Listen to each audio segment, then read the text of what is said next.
Bonsoir mes chers amis. Alors ce soir, dans un contexte un peu différent, toujours une bibliothèque à l'arrière, mais le cours n'est pas comme d'habitude de Yerushalayim, mais de Tel Aviv. Donc c'est une nouvelle occasion puisque j'ai eu l'occasion donc de faire une conférence pour des jeunes francophones ici à Tel Aviv.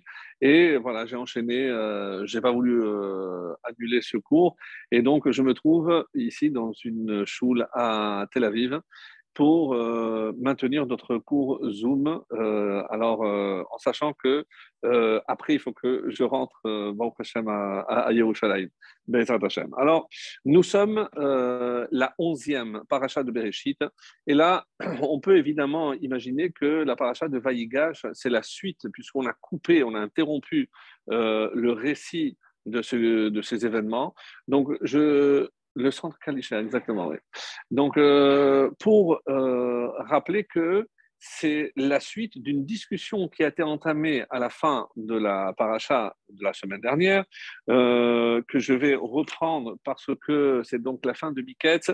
Rappelez-vous, après avoir mangé ensemble, et on n'a pas donné tous les détails, mais certains sont importants, c'est pour ça que je vais revenir dessus, notamment le fait qu'au moment de les placer pour le fameux repas, Yosef, pour l'instant, ils ne savent pas qui est ce bonhomme, donc un peu bizarre, comment il les traite, et il place par ordre de naissance Réhouven, Shimon, Lévi, et il les place par ordre, et il s'adresse à Binyamin, toi tu es orphelin, moi aussi, donc on va faire le coin des orphelins, toi tu vas t'asseoir avec moi. Donc tous un peu étonnés, et il faisait croire que c'est le pouvoir de cette fameuse coupe, Gavia en hébreu, que c'était cette fameuse coupe qui avait des vertus, on va dire, de divination. Il pouvait deviner en regardant la coupe et il a su les noms, les prénoms et l'emplacement au sein de la famille. Alors, un peu étonné, et imaginez évidemment la fin lorsqu'ils se rendent compte qu'ils partent le lendemain. Certains commentaires disent que ce repas a eu lieu le Shabbat aussi, et vous allez comprendre pourquoi c'est important, et il y a un détail sur lequel j'aimerais revenir. Je pense on a vu certains aspects les années précédentes, mais on va développer cette année certains aspects vraiment très très importants de cette rencontre. C'est pourquoi c'est à ce moment-là précisément que Yosef se fait reconnaître par ses frères. Est-ce qu'il y a un élément qui a déclenché, comme la Torah va le témoigner, lo yachol apek, il n'a pas pu se retenir. Se retenir de quoi? Pourquoi c'est à ce moment-là qu'il annonce sa véritable identité? Et les frères sont sous le choc, ils ne peuvent pas répondre. Pourquoi? Est-ce qu'ils s'attendaient vraiment à ce qu'il soit mort? Est-ce qu'ils s'attendaient à pire? Quelle est la réaction des frères? Et toutes ces questions, on va essayer d'y répondre au fur et à mesure du cours de ce soir. Donc, mais simplement un petit retour en arrière pour rappeler la fin de la paracha. Qu'est-ce qui s'est passé? Et d'ailleurs, quand on voit tout le début de Vaïgash, donc Yosef qui fait face à Yehuda, Vaïgash comme certains disent, il s'est approché littéralement dans des intentions belliqueuses. Il allait jusqu'au bout, donc s'il fallait se battre, il était prêt à se battre. Mais qu'est-ce qu'il commence à dire tout le début? Il raconte Mon Seigneur, que ton serviteur prononce une parole aux oreilles. Mon Seigneur a interrogé ses serviteurs en disant avez-vous un père et un frère? Donc il raconte, il n'y a aucun élément nouveau. Donc on ne comprend pas l'argument ou les arguments de Yehuda afin de sensibiliser cet être qui apparaît sous les traits de quelqu'un de cruel. Donc, qu'est-ce qui s'est passé à la fin? Une fois que le repas est terminé, donc il rentre et il envoie son serviteur, qui n'est autre que son fils Ménaché, c'est comme ça que c'est rapporté, que donc Ménaché qui va justement pour accomplir la volonté de son père, Yosef, en lui disant va, tu remets l'argent à chacun et la coupe, tu la mets chez le petit. Alors, le dernier, Binyamin. Donc, on peut imaginer, si on remonte encore un petit peu au début de la paracha de Miketz, qu'est-ce qui s'était passé exactement? Il les traite d'espions. Donc, on ne s'était pas arrêté sur ce point-là, mais pourquoi il les a traités d'espions? Alors oui, on connaît parce qu'ils sont rentrés par des portes différentes, mais ils ont donné une explication plausible. C'est parce qu'on est à la recherche de notre frère et on pensait le trouver, mais vu qu'il n'est pas là, donc peut-être qu'il est mort, je ne sais pas. Alors il va jusqu'à dire, non, vous êtes des espions. Quelle est la particularité de l'espion? Alors si vous réfléchissez, un espion, c'est chaque fois qu'il va parler à quelqu'un, donc, on va douter, on l'a sous le regard. Qu'est-ce qu'il voulait éviter? C'est que les frères ne parlent pas trop à l'extérieur, parce que s'ils commençaient à interroger, mais qui est ce vice-roi, d'où il vient? S'ils commençaient à dire, oui, c'était un esclave, etc., alors qu'ils ont tout fait pour briser les rêves de grandeur de Yosef, en sachant que quelqu'un qui était esclave ne peut jamais devenir roi. Comme il a toujours imaginé qu'il pouvait être un roi, donc, ils l'ont vendu comme esclave afin de couper court l'herbe sous les pieds et comme ça, il ne pourra plus jamais être roi. Donc, imaginez que on allait, évidemment, parce que tout le monde connaissait en Égypte les origines de ce jeune hébreu, et donc évidemment qu'il l'aurait su tout de suite. En les traitant d'espions, il s'est en quelque sorte protégé pour qu'ils n'osent pas parler à l'extérieur. Ça, c'est une des façons que les Chachamim expliquent. Alors, par la suite, donc, il leur dit, voilà, pour moi, vous êtes des espions. Maintenant, si vous êtes franc et vous êtes honnête, alors moi, j'ai une question, j'ai une proposition à vous faire. Donc, désignez un homme qui ira chercher ce frère et vous serez retenu ici. Alors, donc, qu'est-ce qu'il fait? Il dit, voilà, donc, donnez-moi le nom de quelqu'un et il les met 3 jours en prison. 3 jours, tout le monde est en prison. Et là, il commence, évidemment, il nous arrive toujours quelque chose, on se pose toujours les bonnes questions, pourquoi on est en prison? Et vu que Shimon était avec eux, ils ont dit, c'est pas possible que ce soit pour la vente de notre frère Yosef, puisque Shimon était contre.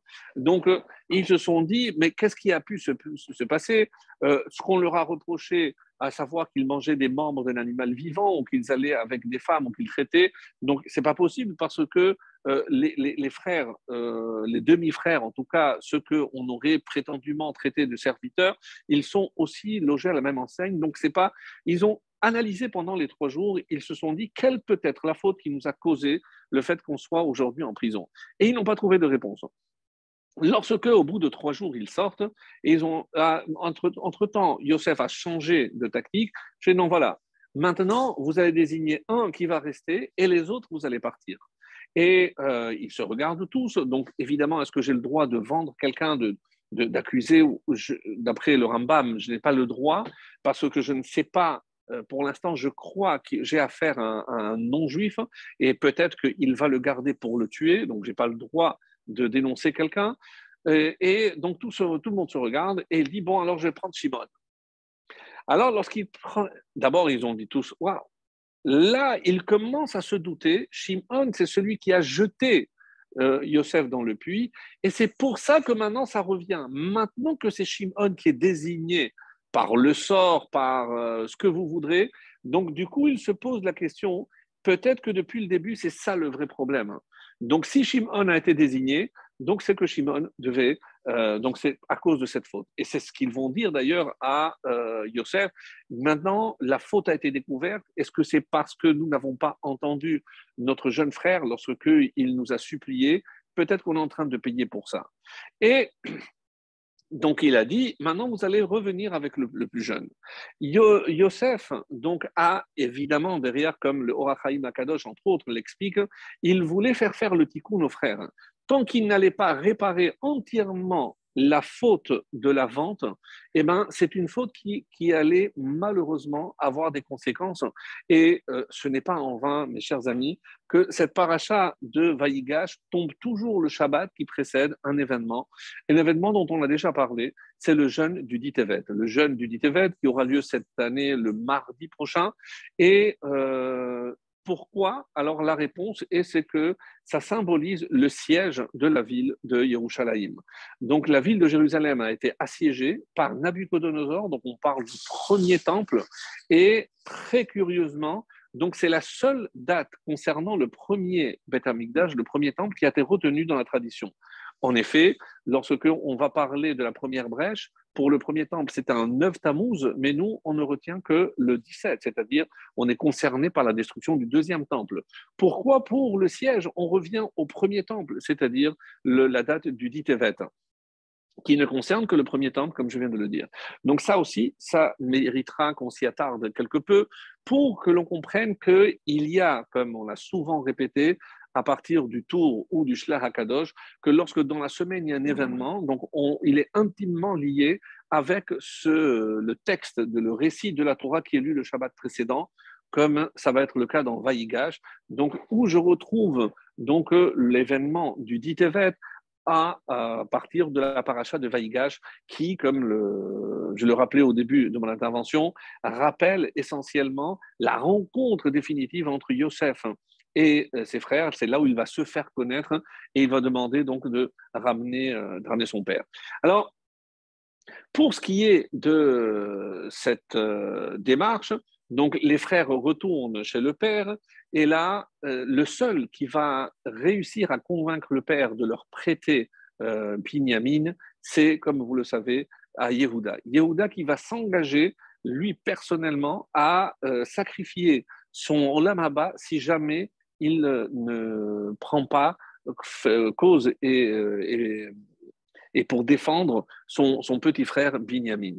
C'est ce qu'il va faire et quand il a vu que maintenant on a changé parce qu'ils se sont proposés tous comme des esclaves et normalement, d'après la loi, comme vous le savez, pour les 7 lois de Noir, entre autres, il y a le vol et pour un ben Noir, quelqu'un qui est attrapé en train de voler est passible de la peine de mort.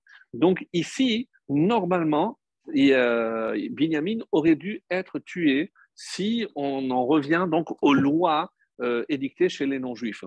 Ils sont très étonnés de voir que non, ils parlent de serviteurs. Et là, ça fait tilt dans la tête des frères. Pourquoi? Parce que dans quelle nation quelqu'un qui vole doit se constituer lui-même comme un prisonnier en quelque sorte pour payer la dette, le vol qu'il a commis. Eh bien, c'est uniquement chez nous le peuple juif. C'est-à-dire, si quelqu'un vole, il n'a pas de quoi payer, il est au service de quelqu'un et c'est par ce travail qu'il va effectuer qu'il payera comme ça la dette envers la société ou envers la victime. Donc, le fait que maintenant ils le retiennent comme prisonnier, donc, Yehuda commence à se poser des questions. Mais comment ce non-juif, il ne sait pas encore que c'est Yosef, peut deviner quelle est notre loi? Comment il connaît cette loi? C'est inconcevable. Serait-il d'origine juive? Et ça commence, et c'est pour ça Vaïgash, alors qu'il est là, il approche intellectuellement. Donc, il y a quelque chose qui les a rapprochés, et d'après le Rachamim, c'est cette explication-là. Donc, il commence déjà à se douter. Maintenant, on ne sait pas encore qu'est-ce qui va déclencher, et c'est évidemment, une fois qu'il aura compris que les frères étaient prêts à se sacrifier pour défendre Binyamin, c'est là où il va évidemment se faire connaître. Mais il y a évidemment, comme vous l'imaginez bien, d'autres explications. En tout cas, cette paracha qui commence par cette approche de Yehuda, et lorsqu'on regarde au début tout le texte, et il dit la chose suivante: si il venait, mon père ne voulait pas, pen yikra enoason. Il avait peur qu'il lui arrive un malheur. Et pourquoi il devrait lui arriver un malheur? La mère Rachel est morte en chemin. Le fils, le premier fils, Yosef, quand il est parti en chemin, il a disparu. Et maintenant, le troisième, le seul fils qui me reste, donc il est sujet à ce qu'il lui arrive un malheur dans le chemin. Donc, il n'est pas question. Alors, il lui a dit, papa, sinon on va mourir de faim. C'est la seule condition qu'il a émise, cet homme cruel. Et qu'est-ce qui dérangeait véritablement? Il ne pensait pas que Dieu pouvait le protéger. Donc, il est évident que Yaakov craignait quelque chose de beaucoup plus profond, et c'est ce qu'on va essayer de voir. En tout cas, dans cette fameuse rencontre, il va être question beaucoup de pleurs. Qui va pleurer? Yosef va pleurer sur les coups, littéralement, de Binyamin. Binyamin va pleurer aussi sur le coup de Yosef. Lorsque, à la fin, donc, il y aura la rencontre avec son père, là aussi, le texte va dire qu'il va pleurer, comme c'est marqué. euh,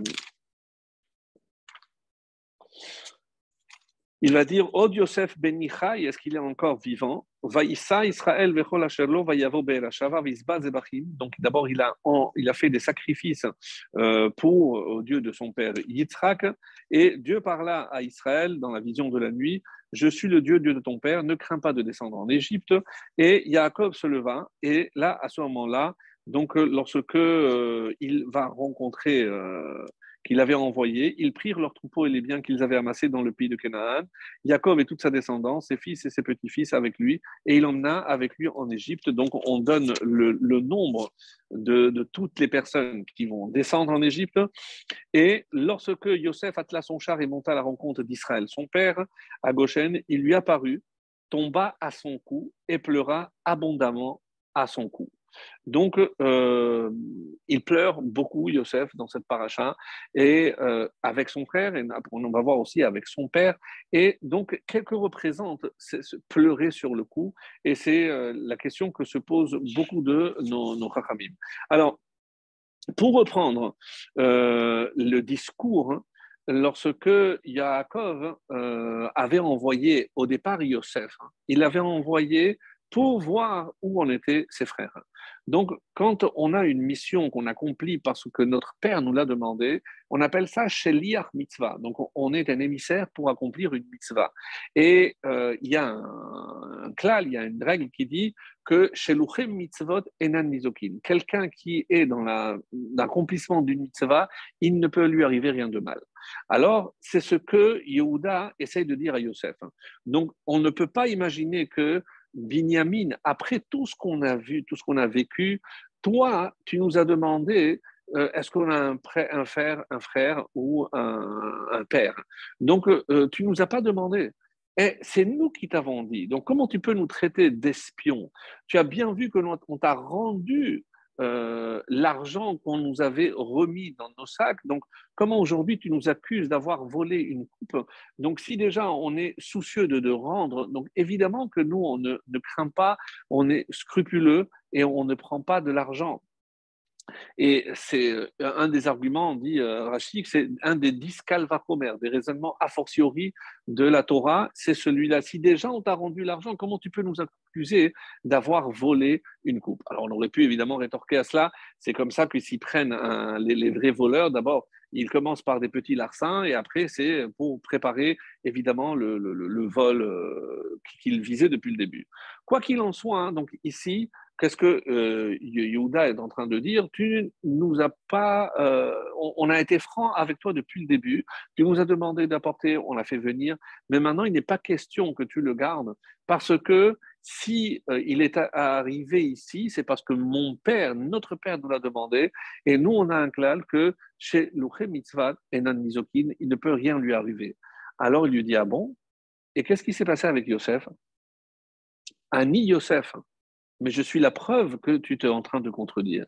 Et c'est pour ça, Nivralu Mipanav, il a raison. Comment expliquer que Yosef, lui, il lui est arrivé, et tout de suite après s'être fait reconnaître, il commence à leur dire, mais ne vous inquiétez pas, Dieu m'a envoyé, et pendant 10 psukim, il essaye de rassurer, de trouver une réponse cohérente. Pourquoi il devait être ainsi? Pour leur expliquer que si Hachem avait utilisé de tels moyens, c'était pour arriver justement à ce qui devait se passer. Pourquoi il pensait que c'était le moment? Il pensait à ce que Dieu avait annoncé déjà à Abraham dans Brit Ben Abetarim. C'est que toute la descendance sera esclave en Égypte. Et il sentait que si on descendait, c'est pour ça que lorsque Dieu apparaît à Yaakov, il lui dit, ne t'inquiète pas, je descendrai avec toi. Qu'est-ce qu'il craignait Yaakov? Justement, que ce soit le début de l'esclavage annoncé déjà à son père, à son grand-père plutôt, à Abraham. Alors, quand on a trouvé la coupe dans le sac de Binyamin, qu'est-ce qu'ils ont dit tout de suite? Ah, c'est un voleur, fils d'une voleuse. Rappelez-vous, Rachel, qu'est-ce qu'elle avait fait? Elle avait pris les téraphites, donc les statuettes de son père, hein, Lavan. Mais pourquoi elle les avait pris? Elle les avait pris pour éviter à son père de continuer à faire de la Avodazara. De la même façon, Donc, Binyamin avait la même intention que sa mère, c'est pour empêcher ce Yosef de continuer à faire de la sorcellerie. Donc, c'est dans un esprit pas accusateur, certainement pas, sinon il ne l'aurait pas défendu, si c'était sous forme d'accusation. Alors, c'est pour ça que, rappelez-vous, lorsque ils sont arrivés, un ange qui apparaît à Yosef dit Nas ou misé. Non, ils sont plus ici à Goshen, ils sont allés à Dotaïna. Nas ou misé, ils sont partis de Zé. Zé, 7 et 5, c'est 12. Sache que ce que j'ai entendu, c'est qu'ils ne veulent plus de 12 tribus, ils veulent 11. Donc, tu es en danger.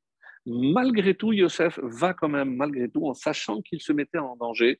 Alors, pourquoi? Parce que c'était le kibbutz d'Avahem. Son père lui a demandé, et il ne cherche pas une excuse pour se dérober à sa responsabilité. Au contraire, il va aller jusqu'au bout.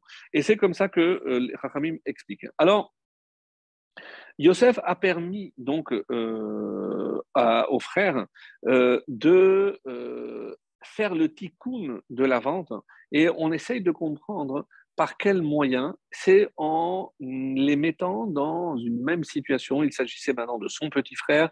Est-ce qu'ils allaient jusqu'au bout? C'est ce qu'il leur dit. Si maintenant je vous demandais de l'argent contre votre frère, est-ce que vous me donneriez? Bien sûr. Et même si je vous demandais 1 million, je veux dire, on vous donnerait, et si avec 1 million, je ne veux pas vous le donner, je dis, ben, à ce moment-là, on vous tuerait, vous et toute votre... Ah bon? Donc, c'est dans cette discussion qui n'apparaît pas clairement ici dans la Torah, mais il y a, on va dire, une certaine, on va dire, une progression dans la violence d'abord des termes, mais pour aller, c'est ce qu'on disait, ils étaient prêts à aller jusqu'à la guerre. Alors, et c'est dans la discussion qu'il va mener, quand il va les rassurer, qu'est-ce qu'il va dire? Il dit une phrase extraordinaire. Samani Elohim la Adon bechol haaretz. Samani Elohim, on peut traduire de deux façons, écoutez bien. Samani Elohim la Adon, Dieu m'a placé comme un maître, bechol Mitzrayim, dans toute l'Égypte, pour pouvoir nourrir et entre autres vous nourrir. Mais viennent les Rachamim et nous disent non. Samani, j'ai placé Elohim, Dieu, la Adon Bechol Mitzrayim, en tant que maître dans toute l'Égypte. À quoi ça fait allusion? Si vous vous rappelez les cours précédents, qu'est-ce que avait apporté Yosef comme nouveauté dans un pays aussi dépravé qu'était l'Égypte? Eh ben, il a réussi à placer le nom de Dieu et tout le monde connaissait Dieu. Samani Elohim, j'ai placé Dieu comme maître, c'est-à-dire que tout le monde maintenant connaît la valeur, donc de la présence et l'existence de Dieu. Alors, j'ai placé Hachem. Donc, et c'est un petit peu l'introduction, puisque je voulais parler du jeûne du Ditevet, et on avait rappelé que le mois de Tevet, il y a eu normalement 3 événements qui auraient fait qu'on aurait dû jeûner 3 jours consécutifs, le 8, le 9 et évidemment le 10. Mais aujourd'hui, on ne jeûne que le 10, mais il faut rappeler aussi les raisons pour lesquelles nos Rachamim avaient instauré les jeûnes et le 8 et le 9. Alors, très rapidement, puisque le 8, c'est la traduction de la Septante, lorsque les 70 sages venus de Jérusalem avaient traduit donc la Torah, et comme ils étaient 70, c'est pour ça qu'on appelle la Septante, et on dit que c'est un jour où l'obscurité est descendue pendant 3 jours dans le monde à cause de cette traduction qui allait malheureusement entraîner l'assimilation, l'hellénisation d'une grande partie du peuple juif, même si en tant que tel, c'était bien que des non-juifs comprennent le sens de la Torah, mais évidemment, ça ne concerne pas le juif. Le juif ne peut pas se contenter d'une traduction de la Torah, mais parce ils ont laissé petit à petit laisser tomber donc la langue hébraïque et évidemment traduire, c'est aussi trahir. Et je ne peux pas saisir toutes les nuances de la Torah si c'est à partir d'une traduction, ce qui malheureusement s'est passé. Le 9, il est rapporté dans le Shulchan Aruch, Loyadan, on ne sait pas pour quelle raison il y avait. Alors, certaines hypothèses, On dit que c'était la mort de Ezra à Sopher, la mort de Ezra, donc celui qui peut être considéré comme l'artisan de la reconstruction et le retour de l'exil de Babel après 70 ans donc d'exil. Et il y en a qui disent non. Pourquoi le 9 rétroactivement a été une date néfaste dans le calendrier? Parce que c'est la naissance du faux Messie qui donnera lieu à une religion appelée plus tard le christianisme. Donc oui, il y a du vrai, mais comme on ne voulait pas prononcer son nom et on ne voulait pas parler de cet événement, donc dans le Shulchan Aruch, on dit on ne sait pas ce qui s'est passé, mais on savait parfaitement ce qui s'était passé, mais le fait de ne pas le révéler, aujourd'hui, donc nous, on peut le révéler, et donc ça correspond à la naissance, et donc on tombe toujours dans ces zones-là du 24 ou du 25 décembre. Donc, c'est pas tout à fait faux que cet homme-là et ce faux Messie est né pendant cette période-là. Et le 10, évidemment, c'est le siège de Yerushalayim, où Nabucodonosor, lors du premier temple, avant la destruction du premier temple, avait assiégé la ville. Et donc, c'est cette date qu'on a retenue. Alors, pour revenir maintenant à ce lien que l'on peut faire donc, entre le contenu essentiel de cette paracha et l'événement que représente le dit Tevet, et même les autres d'ailleurs. Alors, qu'est-ce qui est dit? Est-ce qu'il y a un rapport avec le temple dans notre paracha? Oui. C'est Rachi qui nous le fait savoir, et il nous révèle que lorsque Yosef a pleuré sur les coups, Tavéré Binyamin sur les coups, et Yosef Binyamin aussi a pleuré sur le cou de Yosef. Alors, à quoi ça fait allusion? Et là, Rachi nous explique qu'il s'agit des temples. Comment il a vu que il y avait deux temples qui allaient être construits sur le territoire qui allait échoir à la tribu de Binyamin. Et donc, sur le territoire où allait être construit le Beth Amikdash, quand il a embrassé, il a vu la destruction des deux temples. Et donc, ça, c'est pour expliquer un petit peu le lien. Et pourquoi Binyamin aurait-il lui aussi pleuré sur le coup de Yosef? Puisque sachez que Yosef, lui aussi, avait droit dans son territoire à ce qu'on appelle le Mishkan Shiloh. Au départ, le Mishkan, donc, il a été sur le territoire de Shiloh, qui correspondait à Yosef, et il a vu que ce Mishkan allait être détruit. Ce qu'on ne comprend pas très bien, pour la simple et bonne raison que le Mishkan était évidemment, comme son nom l'indique, temporaire. Donc, lorsque le temple allait être construit, évidemment que le Mishkan, le tabernacle que Moshe avait construit dans le désert, était appelé à être détruit ou à disparaître. Donc, on allait récupérer les ustensiles, mais on aurait maintenant le vrai temple. Donc, il a vu qu'il allait être détruit. On ne comprend pas la raison pour laquelle il a pleuré. En tout cas, le Sefat Emet ainsi que le Meshech Chochma vont poser une question en disant quelque chose qui nous fait dresser les cheveux sur la tête. Alors, je ne sais pas si c'est un chidouche, quelque chose de nouveau, mais il est dit que Lo Yachol Yosef lehit apek lechol hanitzavim. Il n'a pas pu se retenir face à tous ceux qui étaient là et il les a fait sortir avant de se dévoilé à ses frères. Et pour quelle raison? Parce qu'il ne voulait pas faire honte en disant c'est moi que vous avez vendu devant toute la cour, puisque un roi ou un vice-roi n'est jamais tout seul. Et donc, c'est pour ça que il a fait sortir et évacuer le palais. Alors maintenant, qu'est-ce que le Shla, le Sfat Emet, nous révèle quelque chose, comme je disais, c'est le Meshech Chorma, pardon, quelque chose qui nous fait un peu mal. Écoutez bien. Lo yachol leit apek, il n'a pas pu supporter, mais il aurait dû. Pourquoi? Parce que, rappelez-vous, il avait fait deux rêves. Le premier où il voit ses frères se prosterner devant lui. Et le deuxième où il voit le soleil, la lune et 11 étoiles. Donc, et il savait, comme on l'avait expliqué déjà, pour ceux qui s'en souviennent, que c'était aussi une prophétie. C'était pas un rêve, c'était une vraie prophétie. Et le père le savait, Shamar et Tatavar, il a gardé, il a compris que c'était une vraie prophétie. Donc, du coup, quand Yosef, la première fois, les frères viennent et se prosternent. Une fois sans Binyamin, la deuxième, donc ils ne sont que 10, la deuxième fois avec Binyamin et Shimon qui avaient été gardés, donc ils étaient 11. Mais à aucun moment, ils ne vont se prosterner tous avec le Père. Donc, parce que lorsque le Père arrive, évidemment, il sait que c'est Yosef, donc le Père ne se prosternera jamais. Donc, la prophétie ne s'est jamais accomplie. La prophétie selon laquelle Yaakov et son épouse, Bilha, celle qui avait élevé Yosef, d'après d'autres, c'est peut-être Léa qui avait vraiment conçu au départ, peu importe l'explication qu'on donne, mais Yaakov, avec une de ses femmes, aurait dû se prosterner en même temps que les 11. Et cette prophétie ne s'est jamais accomplie. Lui qui a été tellement scrupuleux pour mettre tout en place, pour pouvoir faire en sorte que les frères soient nettoyés de cette vente, parce qu'il n'a pas pu se retenir davantage, eh bien, cette faute restera gravée dans l'ADN du peuple juif jusqu'à la fin des temps. Donc, si les temples vont être détruits, pourquoi il a pleuré?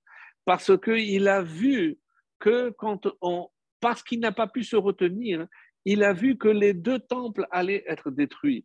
Le deuxième, essentiellement, à cause de la haine gratuite. Et où est-ce que cette haine entre frères apparaît? C'est au moment de la vente de Yosef. Donc, Yosef pleure parce qu'il se rend compte que parce qu'il n'a pas pu se retenir, eh ben, les temples seront détruits. C'est ça la vraie raison d'après l'explication qu'on vient de donner. Il aurait dû attendre, comme ils disent, Atentrim la chazor in Abba, parce qu'ils auraient dû revenir avec le père et avec Bilha qu'il avait élevé, ou Imaya mit apek haya gomer imanevua et la vente. Donc, comme ça, apportent nos maîtres, que s'il s'était retenu et encore un peu plus, il aurait pu terminer avec toutes les conséquences de cette vente qui malheureusement feront la destruction du temple, la mort des 10 martyrs. Donc on voit encore, même si je vous lis une Gemara qui dit que de la même façon que je pleure parce que je n'ai aucune haine ou ressentiment vis-à-vis de Binyamin, et c'est pour ça qu'il le prend en témoin, donc je n'ai plus aucun ressentiment vis-à-vis de vous. Oui, mais les choses ne sont pas faites comme Dieu l'avait prévu. Parce qu'il y avait évidemment une prophétie et que cette prophétie finalement ne s'est jamais accomplie. Et donc, il restera malheureusement des séquelles. Donc, c'est pour ça, pourquoi il a vu les deux destructions du temple, et c'est le Rachaim qui pose cette question, à Kolasa Yosef, même si Yosef a tout fait pour expier la faute des frères, comment ça se fait qu'il a vu les deux destructions, qui a sin'a nishara, parce que la sin'a est restée, n'a pas été entièrement effacée. Et on va le voir d'ailleurs, lorsque Yaakov va mourir, ils reviennent avec cette crainte, cette boule au ventre. Peut-être que maintenant, rappelez-vous, qu'est-ce qu'il avait dit, Esav? Donc, qu'allez-vous aimer Evel Aviv, lorsque mon père mourra, je pourrai me venger et tuer mon frère. Maintenant, peut-être que Yosef, que notre père aimant, il voudra se venger de nous. Donc, ce qui a encore fait pleurer, comme on va le voir, Yosef, qui est un grand pleureur, malgré ses airs de dur et d'homme cruel. Donc, comme ça dit le Meshech Horma, entre autres, Hachet Nishar Adayom. Cette faute, les conséquences surtout de cette faute sont restées jusqu'à nos jours, mes chers amis. Et c'est comme ça qu'on peut expliquer que même entre nous, entre juifs, on continue à se détester, peu importe les raisons, mais malheureusement, on voit que c'est encore le cas. Alors, si les téphilotes qu'est-ce qui peut construire? On aurait pu faire disparaître définitivement la signe atrinam. Alors, les Chachamim demandent qu'est-ce qui peut aujourd'hui reconstruire le Beth Amikdash? Et écoutez bien, parce que les Chachamim disent que c'est les téphilotes du Shabbat. Si on comprend l'importance des téphilotes du Shabbat, c'est comme ça qu'on peut reconstruire le Beth Hamikdash. Si, comme on dit, si tous les Juifs respectaient le Shabbat, ne serait-ce qu'en allant à faire les 3 prières du Shabbat, eh ben ça peut ramener le Mashiach, c'est-à-dire reconstruire le Beth Hamikdash. Alors, Quand il court, comment on sait que la tfila est tellement importante? Parce que lorsqu'il envoie, Yosef envoie Ménaché pour rattraper ses frères, qu'est-ce qu'il leur dit? Attraper avant la sortie de la ville. Pourquoi c'était tellement important de les attraper avant qu'ils sortent de la ville? Parce qu'une fois qu'ils ont franchi le seuil de la ville, ils allaient faire Tefilat Aderer. Et une fois qu'ils font Tefilat Aderer, ils sont protégés, on ne peut plus rien contre eux. Donc Yosef, évidemment, le savait, et c'est pour ça qu'il fallait les attraper avant. Euh, et qu'est-ce qu'il leur dit? Qu'est-ce qu'il leur dit? Quand Ménaché les rattrape, il ne dit pas comment vous avez osé voler. Non, ils disent comment vous avez shilamtem tova tahadra. Tout le bien que mon maître vous a fait, vous l'avez payé en mal. Donc, et ici, le Rav le sabbat de Kelem, il donne une explication très belle. Et nous, on aurait pensé que voler, c'était encore plus grave. Mais l'ingratitude est plus grave que le vol.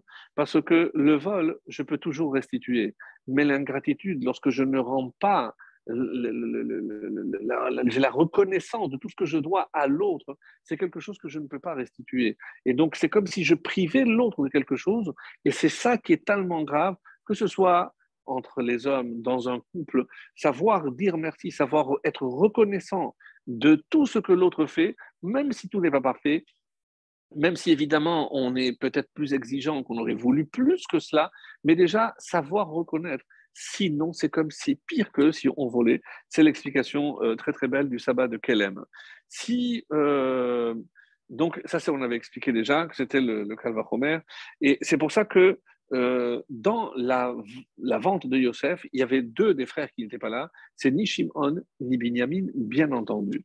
Et donc, qu'est-ce qu'il pensait? Il pensait que c'était le début de ce qu'on appelle Brit Ben Abetarim, lorsqu'ils se sont vus tous descendre, et c'est une des raisons qui a fait que même Yaakov a cédé en laissant aller Binyamin, parce que si on doit être tout esclave, alors on sera tous esclaves. Et c'est ce qu'ils vont dire à Yosef, ou à Ménaché plutôt, sinon on sera tous esclaves et pas que Binyamin. Et ce à quoi Ménaché répond, pas du tout, vous rentrez et on ne retiendra que celui qui a volé.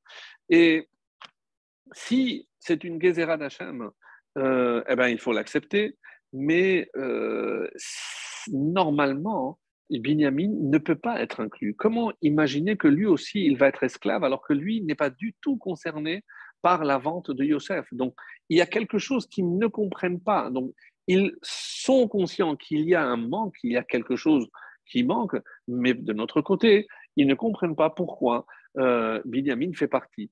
Et on dit même dans le Midrash que même les Égyptiens voulaient que Yosef se montre plus clément vis-à-vis de cette famille, alors qu'ils voyaient qu'il était extrêmement cruel avec eux. Même les Égyptiens vont intervenir dans ce sens. Alors, comme il a expliqué qu'il les a fait sortir, il ne voulait pas qu'ils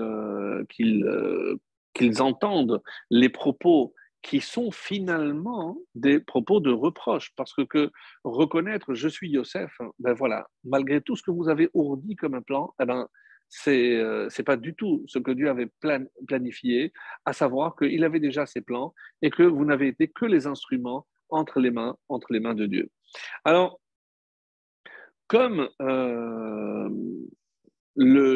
l'a dit, il faut maintenant essayer de comprendre quel est le secret du dit Tevet qui est caché, enfoui dans notre paracha de Vaïgash. On a donné quelques éléments, donc on va essayer d'approfondir un peu plus dans cette deuxième partie. Et c'est pour ça que je voudrais vous lire donc, dans le traité de Kiddushin à la page 31b. Donc, j'ai eu le temps de prendre l'Agmara ici. Et on nous rapporte donc l'histoire de 31b, pardon, voilà.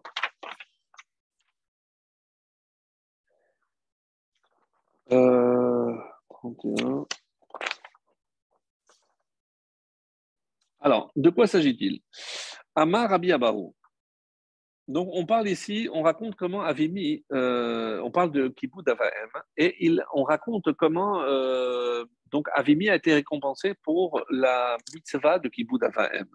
Et il dit Kegon Avimi Beri, Je vais le traduire directement.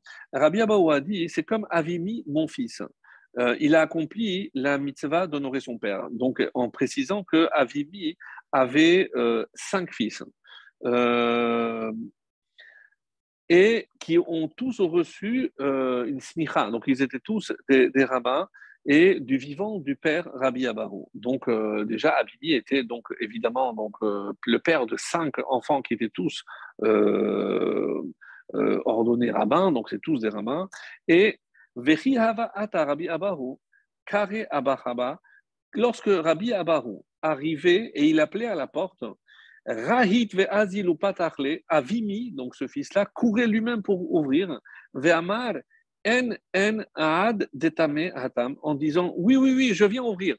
Papa, ne t'impatiente pas, c'est pas comme on va, oui, oui, oui, je suis là, ne t'inquiète pas, j'arrive, je vais t'ouvrir. Et jusqu'à qu'il arrive à la porte et il ouvrait. Un jour, comme ça raconte la Gemara, Rabbi Abahu a demandé à son fils Abimi, apporte-moi de l'eau à boire s'il te plaît. Et donc, avant que Abimi n'apporte de l'eau, Rabbi Abahu s'était endormi. Donc, il avait un dilemme. Donc, maintenant, Avimi a un dilemme. Est-ce que je imaginais que c'était du soda, donc les bulles seraient parties. Donc, qu'est-ce que je fais? Est-ce que je l'attends? Est-ce que je garde l'eau? Et puis, il va ouvrir les yeux. Fait quoi? Tu n'as pas encore apporté de l'eau. Qu'est-ce qu'il a décidé de faire? Regardez la Gemara. Gachin, donc, Avimi se pencha et il resta dans cette position devant lui jusqu'à son réveil. Il a attendu patiemment que son père se réveille. Isayata al-Milte, alors qu'il attendait, il a eu, on va dire, une inspiration divine. Et quoi? Et Avimi a pu commenter un passage qu'il n'arrivait pas à expliquer, lequel le, le psaume 79, Mismor le Asaf. Mismor le Asaf, Ba Ugoim le Nachalatecha. Donc c'est le Mismor qui parle, le psaume qui parle de la destruction du temple. Et donc là-bas, on dit, il s'est toujours posé la question pourquoi on dit Mismor. Mismor, c'est un cantique. Et comment je peux dire que c'est un cantique alors que normalement c'est une kina? Si je parle de la destruction du temple, comment imaginer? Et quelle est l'explication qui lui est venue? On dit que il a compris que pourquoi c'est un cantique? Parce que normalement, la colère de Dieu, il a dévié, et plutôt que la colère ne vise son peuple, le peuple juif, il a dévié cette colère vers les pierres et le bois. Et c'est pour ça que c'est l'inspiration, c'est comme ça qu'il a eu cette explication. Et Avimi, il a compris donc que la destruction du Beth Amikdash pouvait aussi permettre un cantique. Pourquoi? Dans la mesure où finalement Dieu a épargné son peuple et a préféré que sa maison soit détruite plutôt que son peuple. Et qui est Asaph? On dit que Asaph est un des fils de Korah. C'est comme ça qu'on dit. Et c'est lui qui a chanté. Et pourquoi Asaph était tellement content et il aspire à ce que le temple soit reconstruit? Alors, j'ai lu quelque chose de très intéressant. On dit que le jour où la terre va s'ouvrir, parce qu'on a caché les portes du temple, la porte de Nicanor et autres portes, et donc lorsque le Mashiach viendra, donc la terre va s'ouvrir on va retrouver les portes, et on dit que le moment où les portes sortiront de la terre, eh ben, son père, Korah, va aussi être enfin pardonné, et il pourra sortir de la terre, puisque certains disent qu'il est resté vivant sous terre en attendant que la terre s'ouvre pour le laisser passer. Donc, ça, c'est une explication. En tout cas, euh, la discussion entre Yosef et Yehuda, elle concernait finalement le Beth Amikdash. Pourquoi je dis que c'est le Beth Amikdash? Alors, c'est ce qu'on va essayer de comprendre. Yehuda veut convaincre Yosef de le garder à la place de Binyamin. Pourquoi? Parce que Binyamin, je rappelle, lui ne s'était jamais prosterné. Alors que maintenant, quelque part, on a flanché, tout est parti à volo. Pourquoi?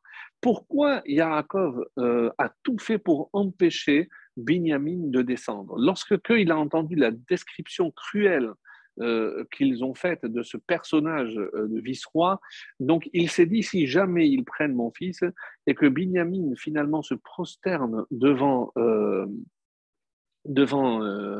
ce personnage, eh ben, il perdra la possibilité que le temple soit reconstruit. Et il faut remonter un peu dans le temps, parce que si on analyse, la première fois où on parle de coups, alors c'est vrai que la première fois, mais je n'ai pas l'analysé, c'est lorsque Rivka, on dit qu'elle a mis de la peau sur les mains, vers sur une partie du cou, au cas où, rappelez-vous, Yitzhak venait à toucher. Donc, mais par la suite, hein, lorsque Yaakov se rencontre avec Esav, on dit que cette rencontre, hein, donc il a pleuré sur le cou. Et si je dis que le cou symbolise toujours le temple, hein, comme le Midrash nous le fait savoir, pourquoi? Parce que le cou, c'est la partie qui relie le haut et le bas, donc Hachem avec son peuple. Donc il y a plusieurs explications très très belles du Midrash. Le cou, c'est ce qui porte d'habitude les bijoux, et les bijoux sur terre, c'est la prêtrise, donc avec tous les habits, etc. Donc il y a pas mal d'explications. Et Yaakov et Esav, donc qu'est-ce qu'ils se battaient, ils se disputaient sur le temple. Pourquoi? Parce que Esav savait que Yaakov aurait pu être celui par lequel la Shekhinah allait descendre. Donc il va l'empêcher. Et c'est pour ça que, comme ça qu'expliquent nos maîtres, nos Chachamim expliquent le fait qu'il s'est baissé, qu'il s'est prosterné à cette reprise. Donc on va perdre malheureusement sept choses. Oui, vous avez bien entendu. Quelles sont ces rapportées dans le Midrash Hagadol? Donc, les sept prosternations de Yaakov à Esav vont faire qu'on va perdre sept choses. Quelles sont-elles? Le Ohel Moed, donc la tente d'assignation, Gilgal, le premier emplacement où a été mis le tabernacle, Shiloh, on en a parlé, ensuite Nov et Givon, donc, et c'est une explication pourquoi Yosef a pleuré sur le coup, ou Binyamin plutôt a pleuré sur le coup de Yosef, parce que normalement le Mishkan à Shiloh aurait dû durer jusqu'à la construction du temple, mais on voit malheureusement il va manquer 54 ans, où ils vont se reporter entre Nov et Givon, donc il ne restera pas à Shiloh. Donc ça fait Ohel Moed, Gilgal, Shiloh, Nov, Givon, ça fait 5. Le premier temple, le deuxième temple, 7. Donc ces prosternations nous ont entraîné qu'on ait perdu 7 choses. Et c'est pour ça que Yaakov s'en voulait. Il s'en voulait énormément de savoir qu'à cause de cette prosternation, et le fait que tous les enfants se sont prosternés, d'une part, mais il y a aussi le fait que ils étaient tous mêlés malheureusement à la vente de Yosef. Ils étaient tous coupables. Donc, du coup, Hachem ne voulait pas que le temple soit dans le territoire de quelqu'un qui s'était rendu coupable de haine à l'égard de ses frères. Un endroit de paix, un endroit d'union ne peut pas être représenté par quelqu'un qui symbolise, qui incarne la désunion ou évidemment la haine entre frères. Et c'est comme ça que les Chachamim vont continuer à expliquer, et en posant la question suivante. Donc, si je dis que Yehuda veut convaincre Yosef de le garder à la place de Binyamin, pourquoi? Parce qu'il voulait laisser intact Binyamin. Mais du coup, entre-temps, Binyamin est venu et il s'est prosterné aussi devant Yosef. Et on dit, rassurez-vous, Ani Yosef. Donc, Yosef, je suis juif, donc Binyamin ne s'est pas prosterné devant un non-juif, donc le temple pourra être construit dans le territoire de Binyamin. Et c'est pour ça, donc d'après cette explication, qu'il s'est fait connaître à ce moment-là. Mais la question que Yosef pose juste après s'être révélé, c'est Aod Yos Avi Chai, est-ce que mon père est encore en vie? Mais juste avant, ils lui ont déjà donné, puisqu'ils ont mangé ensemble, il lui a dit que oui, ton père est vivant, oui, mais il avait une raison de douter. Pour l'instant, il n'avait jamais menti. Quand ils ont présenté la famille, ils ont dit Ha'echad enenu. Il y en a un qui n'est plus là, donc bon, on n'a pas sans précision, et l'autre, on ne peut pas l'enlever à notre père. Mais là, lorsqu'il reprend sa longue diatribe au début de cette paracha, et qu'est-ce qu'il a dit? Il a changé la version et il a dit Ha'echad enenu, mais après il a dit Achiv met. Son frère est mort. C'est quoi? Mais comment il peut dire, au début il a dit qu'il n'était pas là, maintenant il dit qu'il est mort. Il lui dit non, Ani Yosef. Donc si maintenant celui qui est vivant, tu dis qu'il est mort, peut-être que celui qui est mort, tu lui dis qu'il est vivant en parlant de mon père. C'est pour ça qu'il repose la question, mais est-ce que mon père est vraiment en vie ou vous m'avez menti comme vous êtes en train de me mentir maintenant? Donc c'est pour ça qu'il repose la question encore une fois. Et Quand le Beth Lévi, donc un ouvrage qui s'appelle le Beth Lévi, qui pose la question suivante. Yehuda Medaber, Kolzman, si vous faites attention, Yehuda, dans toute cette argumentation du début de la paracha, il parle toujours du père. Et le père, on va faire de la peine à mon père, et s'il ne revient pas, etc. Alors, quand il lui dit, mais et quand vous m'avez vendu, vous avez pensé à papa? Quel est tout ton argument est basé sur la peine que vous pouvez causer à notre père. Mais lorsque vous avez agi comme vous l'avez fait à mon égard, à Ni Yosef, à Od Yosef Rai, mais comment à vie, mon père, il est encore en vie, mais avec tout ce que vous l'avez fait souffrir pendant 22 ans, et ils avaient fait un pacte, un serment de ne pas révéler si il y avait d'autres moyens. Donc, c'est sûr, et comme disent nos maîtres, malheur à nous le jour du jugement. Pourquoi? Parce que le jour du jugement, donc on va être jugé, mais par rapport à quoi? Dieu peut comprendre, puisque la teshuva existe, qu'on peut se tromper, on peut faire des erreurs. Mais attention, comment on se montre, et c'est peut-être tout le problème que nous avons, est-ce qu'on est capable de cohérence? Donc, si on a adopté une façon de se conduire, donc, et alors peut-être que c'est vrai, mais quand je révèle que finalement il y a une faille parce qu'il y a un manque de cohérence, donc par exemple, je suis toujours obligé de partir avant la fin de la tfila parce que j'ai un train, etc. Mais le jour où il y a quelque chose de plus important, parce qu'on m'a retenu pour me montrer quelque chose, du coup, je ne suis pas pressé. Donc, tant que j'ai une bonne raison, donc Dieu peut me faire confiance, mais si maintenant je vais faillir à cette cohérence parce que finalement, ça prouve que toutes les autres fois, eh ben, je n'étais pas honnête. Et c'est ce qui manque malheureusement dans notre comportement de tous les jours, c'est une forme de cohérence. Et en tant que parents, nous savons très bien que si nous manquons de cohérence, eh ben, les premiers à s'en rendre compte, ce sont nos enfants. Je ne sais, mais papa, comment? Mais tu m'avais dit comme ça, tu m'avais dit comme si. Non, tu es un insolent.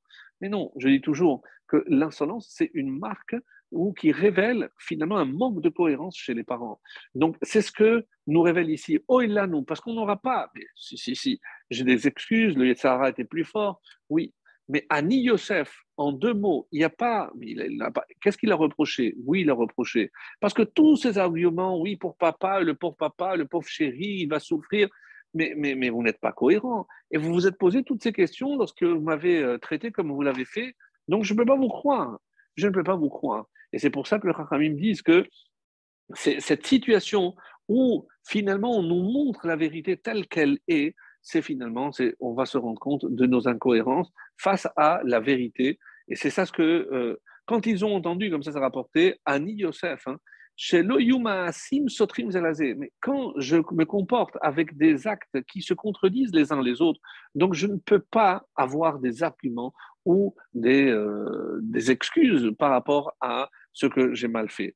Donc, première leçon, rester cohérent, quoi qu'il se passe, en toutes circonstances. C'est le défi que Yosef nous lance à travers cette paracha. Alors, c'est vrai, maintenant on va se dire, euh, quand on va prier, maintenant on va jeûner le 10 Tevet, on va jeûner, mais moi je peux me dire, mais qu'est-ce que moi, mon jeûne à moi, qu'est-ce qu'il peut faire? Qu'est-ce que ma tfila à moi, elle peut faire? Alors, mi anishet palel, à vous le bien, mais moi je peux prier pour que le temple soit reconstruit, mais beaucoup plus grand que moi. Je dis non. Pourquoi? Parce que si tu peux prier pour ce dont toi tu as besoin, pourquoi tu ne peux pas pleurer pour, ou prier plutôt, pour ce que Dieu a besoin? Dieu attend à ce que se révèle sa présence sur terre à travers le Beth Amikdash. Donc si je peux être très sincère lorsque je prie pour mes besoins, donc pourquoi je ne pourrais pas le faire? Parce que je ne ressens peut-être pas avec la même intensité, parce que je ne peux pas utiliser l'expression les besoins de Dieu, mais les demandes de Dieu, oui. Parce que c'est comme si la Shekhinah était en exil, et qu'est-ce qu'elle attend? De revenir, et elle ne pourra revenir qu'avec le retour de la reconstruction du Beth Amikdash. Alors, dans le traité de Megillah, mais je vais plus vite, je vais vous le dire, de même qu'il n'y a aucun ressentiment dans mon cœur face à contre Binyamin, mon petit frère, parce qu'il n'était évidemment pas impliqué dans la vente. De même, il n'y a aucun ressentiment dans mon cœur à votre égard.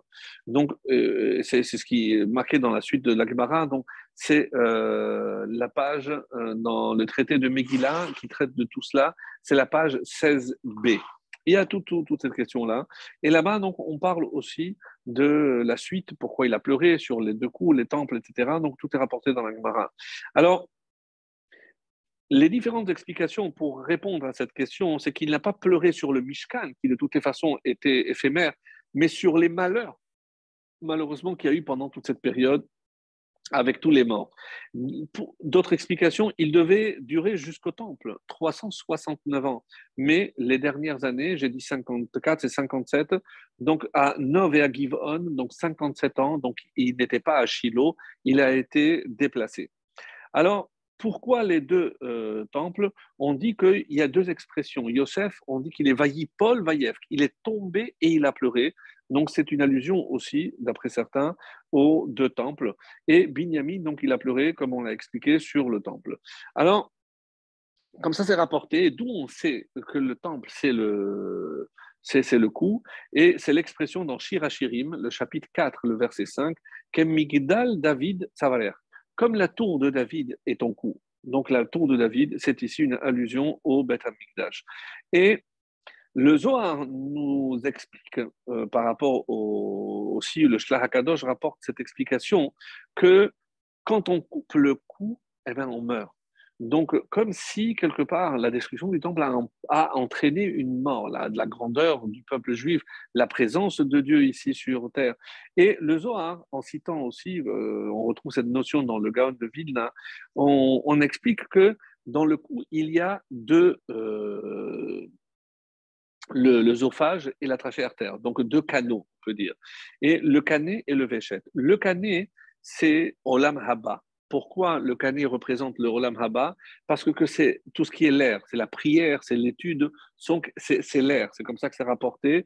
Donc, il n'y a pas la nourriture ou ne peut pas passer à travers ce canal-là, le cané.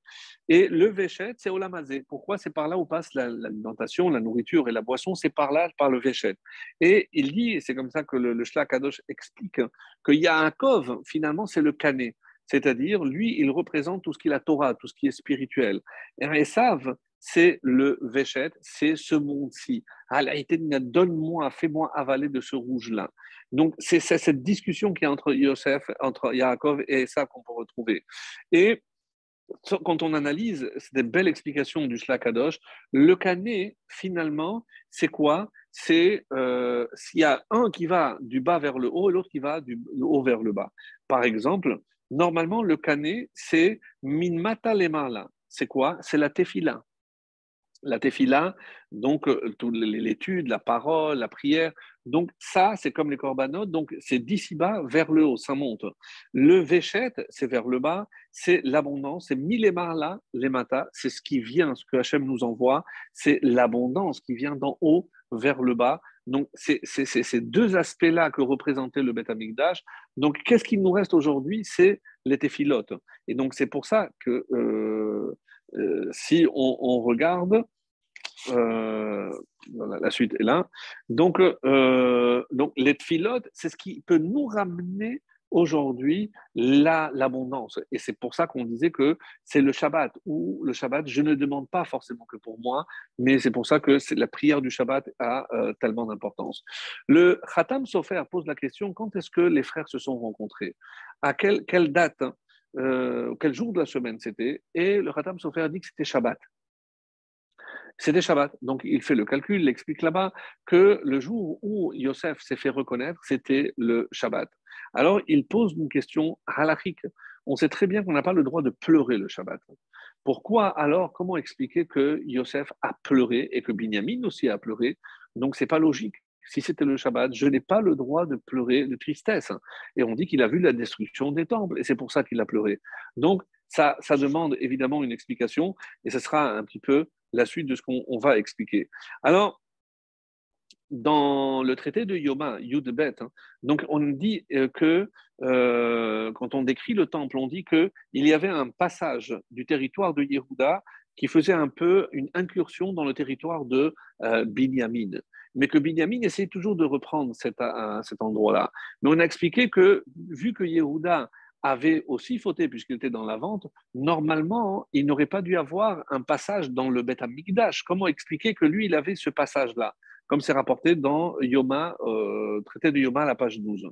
Alors, comme on nous dit dans Shabbat Nunhe, dans la Gemara, on nous donne la liste de tous les hommes qui sont morts parce qu'il fallait mourir, et le premier d'entre eux, c'est Binyamin. Binyamin n'avait pas de faute. Binyamin est mort parce qu'il fallait mourir, mais Binyamin était intact, il était pur, aucune faute. Alors vous imaginez, et c'est pour ça qu'il voulait récupérer cette partie, parce qu'il voyait que Yehuda n'était peut-être pas aussi parfait. On dit, ben, Etiosh, c'est le Nachash par la faute du Nachash, c'est comme ça qu'il est mort.